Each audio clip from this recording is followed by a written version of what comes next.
Hello and welcome to the Solarwinds and Microsoft Hacks, Causes and Remediation. Today's presentation is from a study that Arnold IT and GovWisely did for an investment bank. The purpose was to identify companies that would benefit financially from the SolarWinds attack. In addition, we picked this topic for our first webinar, just based on the amount of disinformation we've seen around the SolarWinds and Microsoft Exchange hacks. We wanted to give our point of view on how information professionals should think about these high-profile hacks. We will have time for questions at the end, and please feel free to use the chat feature in Zoom as well. Let me introduce myself. I am Eric Arnold. I have many years of government experience, mainly focused on building software as a service applications for government agencies for both internal and external use cases, where dealing with security is an obvious necessity. We have partnerships with Amazon, Google, Microsoft, and Elastic in building out these applications. And before moving to Washington, D.C., I worked for several 1.0 companies. With me today, I have the pleasure to introduce my father, Steve Arnold. Dad, would you like to introduce yourself? Thank you, Eric. Appreciate the opportunity. My background is that I started my work career 50 years ago at Halliburton Nuclear, and then I worked at Booz Allen and Hamilton in Washington for a number of years. My team has been engaged in a wide range of work, including projects for the U.S. government. I'm also the author of a number of books and monographs, including A New Landscape of Search, a dark web notebook. And I've also worked doing analyses for the financial community. Examples include studies of Google for Bear Stearns and studies of the Google Glass investments for SunTrust.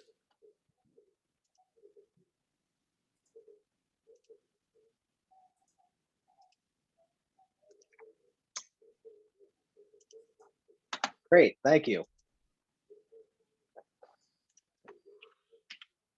Hopefully we can do more of these in the future. Today I wanted to review our agenda. We will first lay the groundwork for the SolarWinds attack. Then we're going to look at how SolarWinds itself was a self-identified target. We'll examine the unpleasant truth with which cyber security vendors have sidestepped this reality. And then we're going to wrap up with what we learned during our project for this investment firm in terms of the companies that are going to benefit.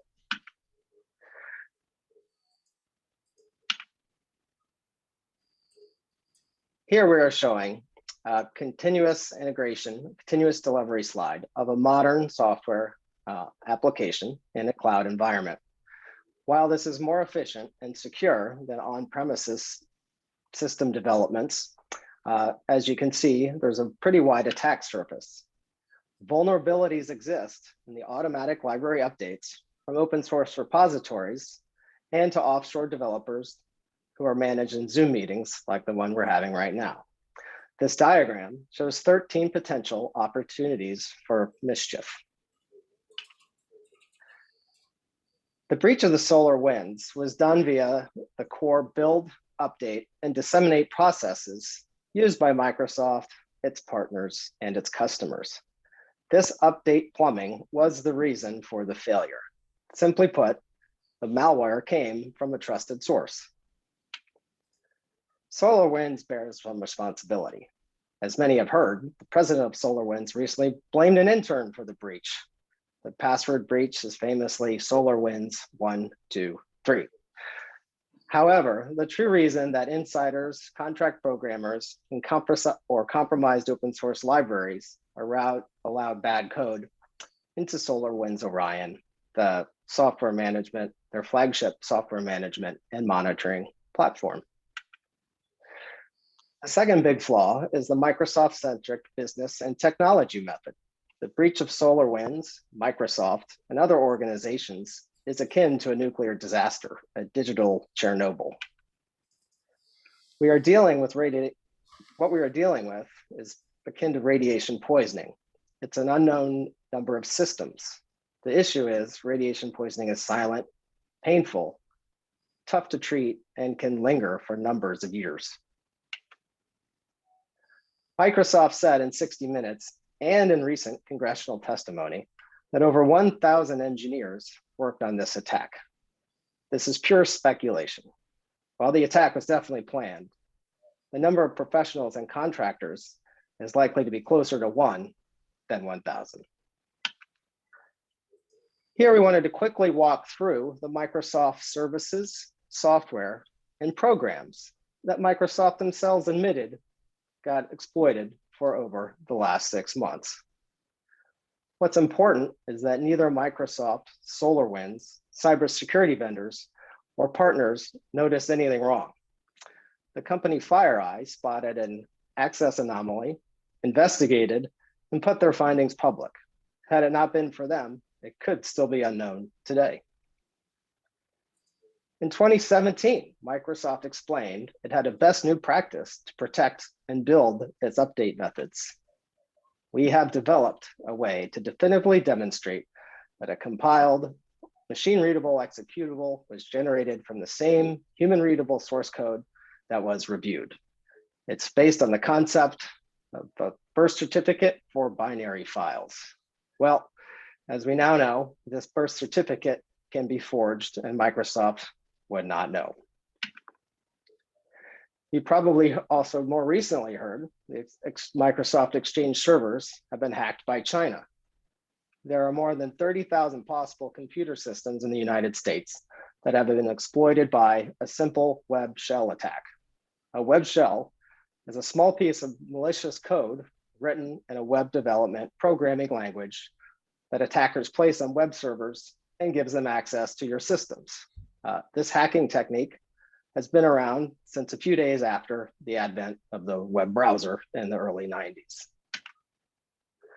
The painful fact is that neither Azure or Windows security systems noticed the hijacking of core Windows processes for months or even years. None of the cybersecurity vendors noticed the hack either. This is a serious failure. Were these attackers geniuses, technical wizards? Steve, do you mind taking us through some of the history? Yeah. Thank you, Eric. When you ask us to look at the history, we found a book published in 1999 written by one of the founders of a major cybersecurity company. And that book contains an explanation of the use of software development, code, and libraries to compromise systems. And that obviously is decades old.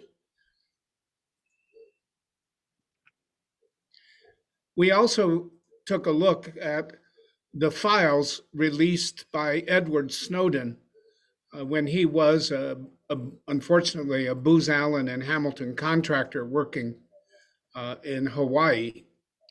And Snowden dumped schematics in PowerPoint and PDF documents. This is one of the leaked documents which shows the logic of the Solarwinds attack. Once core processes have been compromised, the attackers move upstream and downstream in order to place other software components into the compromised environment, and then those send the data home. And no genius is required to look at a book written in 1999 or to thumb through the documents dumped by Mr. Snowden. Mr. Snowden's disclosure revealed approaches which were formerly top secret. One example is the notion of spinning code. So when the malware is initially introduced, it has one form. It's called spin one. And then as the code is modified, it has a second form, spin two. And as the malware is enhanced and passed through these change processes, the algorithms that attempt to detect the signature of the virus are fooled. And so this notion of spinning is one way that the Solarwinds code benefited from concepts that were disseminated by Mr. Snowden. But the hackers didn't have to write very much code. And the reason is that in late 2013 and early 2014, hackers dumped a company's software and documentation and code libraries into the public internet.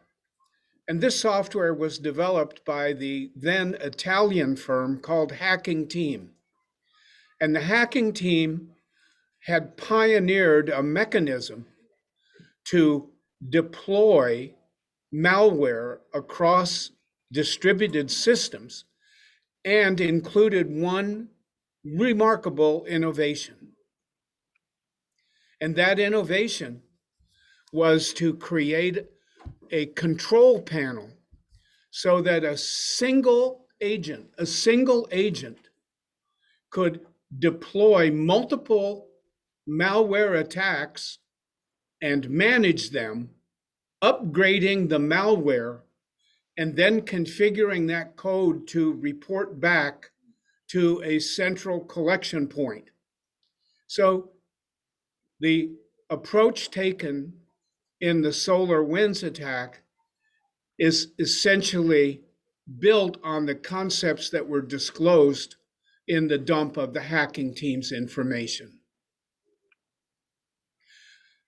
Another step occurred in 2014, and that was that the University of Toronto's Citizens Lab, which focuses on intelware, provided a written description of how, when, and why to use the techniques and software that were in the Hacking Team dump.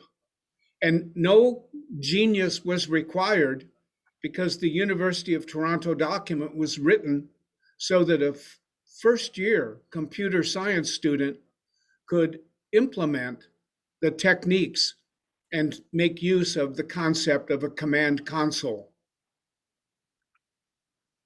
By 2018, the notion of attacking software build processes, what some people prefer to call the supply chain, which is nothing more than a development and update flow, had become the subject of popular trade discussions.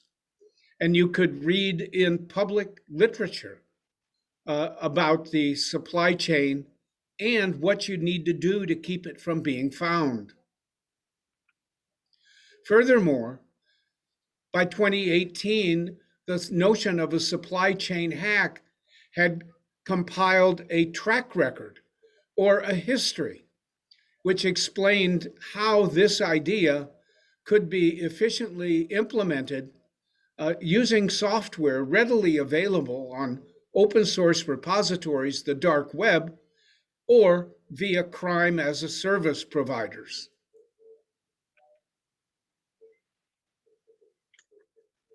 Thank you very much for that. I think that shows there were a lot of red flags from 2017 to 2019. And this next section shows how SolarWinds themselves was an easy target. At the time, as we just heard, when interest in supply chain attacks surfing on Microsoft's build and update processes were rising, SolarWinds called attention to themselves with the takeover by Thoma Bravo. This led to a revolving doors of executives. These new owners ramped up acquisitions of other security companies under the SolarWinds umbrella. Building a cohesive, secure collection of diverse properties is an expensive, time-consuming, and very hard process in the best of circumstances. But SolarWinds shifted their focus to sales and marketing and pushing for an IPO. This grab bag of acquired companies and its executives focus on taking the company public versus making the company secure. In hindsight, These very public movements presented a big green light to hackers. Solarwinds themselves knew they were a target for foreign intelligence services. This diagram from Vectra illustrates the step-by-step procedure cyber forensics experts have charted for hacking. The problem with this diagram is that no one knows if the sequence is complete or if it's an idealized representation for marketing purposes. It does properly outline the steps and it does look good.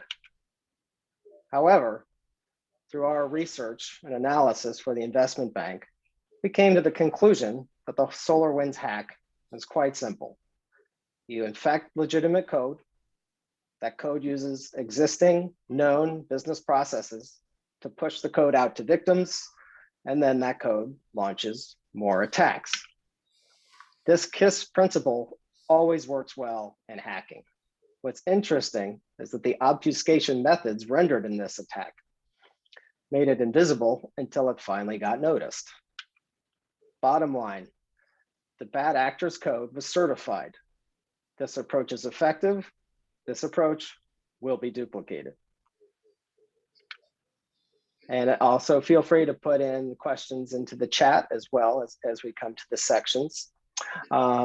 This next section is what tools are available to reverse code. We're going to break it down into open source and also commercially available tools. The most popular open source tool is Python, the code itself. Developed and made popular by Google, it's a very powerful programming language that has lots of existing libraries, so hackers don't have to reinvent any wheel to hack. Another open source tool is Cobalt Strike. It makes it possible to move laterally through a network. And one of our favorites is Ghidra, developed by the NSA, National Security Agency, and they made it available as open source themselves. In our work with international law enforcement and conferences, foreign attendees are often puzzled why the US government releases powerful tools on GitHub so that hackers can then use them against nation states. Now we're going to shift to some of the commercial tools that are available. A former NSA cybersecurity analyst developed a penetration testing framework called Immunity Canvas. This allows anybody to protect themselves against penetration testing. This framework has gotten popular and has an active third-party developer community. One of these is Square Security. They craft exploit code for Immunity users. An example is you may automate SQL injections via web shells, like what can easily take down Exchange servers.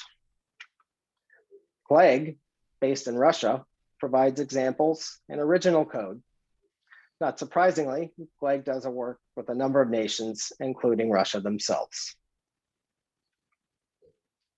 APK Tool is a company that can reverse engineer Android files, which creates backdoors to mobile devices. Binary Ninja, brought to you by the hacking group known as Vector 35, has a dual role of making video games and reverse engineering tools. You can try it for free before you have to purchase. Hexrays is another reverse engineering and disassembling solution. We don't want to leave out Mac and Linux, so here is Hopper. As you can see, you don't have to be a savvy programmer to get into hacking. Knowing the right tools can get you very, very far. So now that you have some tools available, how do you get the people if you're not a hacker yourself? Well, the bottom line is hackers are everywhere, including your local coffee shop. We'll walk through some of the popular locations to find them here. Here is a dark web hacking forum called Dread. If you've been a Reddit user, you can see it's set up basically the exact same way and provides a Q&A forum on the dark web. ARCS has a database of alumni from high-profile technology companies in Silicon Valley. This is a good place to go if you're a nation or a bigger company with a higher budget. For the budget conscious, Fiverr can generate exploit scripts for as little as $10 from around the world. And another one is Contra. It's part of a new and expanding way to access talent on the internet, part of the gig economy. So now we wanted to shift to the prevention systems and models for preventing hackers. These are the companies that we recommended during our investment work. And the term you may want to start with putting into your RFPs and security thinking is framework vendors. One of which is the Carnegie Endowment, which provides a business process that can be added to existing security measures. The idea is to verify before trusting. However, they are known to have Chinese funding, so things get complicated fast. Top Hat Security has created and made available the SafeCode framework. The idea is that additional business and programming steps can be added to existing enterprise software update procedures. FireEye, the hero for discovering the Solarwinds attack, offers code and other services as well. Imperva has a wide range of business and code verification services. And Entoto, one of our favorites, adds a process to the development and deployment methodologies we looked at earlier in the presentation for enterprise software updates. Their verification process includes code, libraries, and update procedures. If a suspicious payload is seen, it will raise a red flag to the developers for analysis.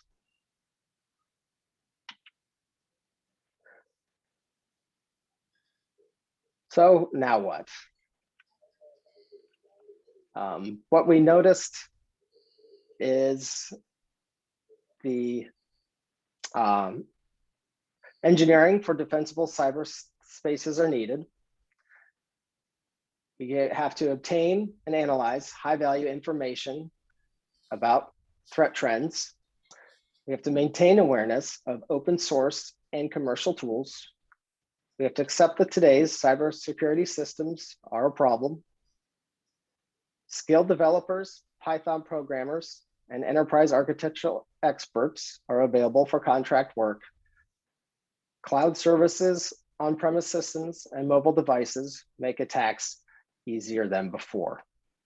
And so with that, we want to thank you for your time. And if you have any questions, you may put them in the chat. And I'm going to stop the recording now.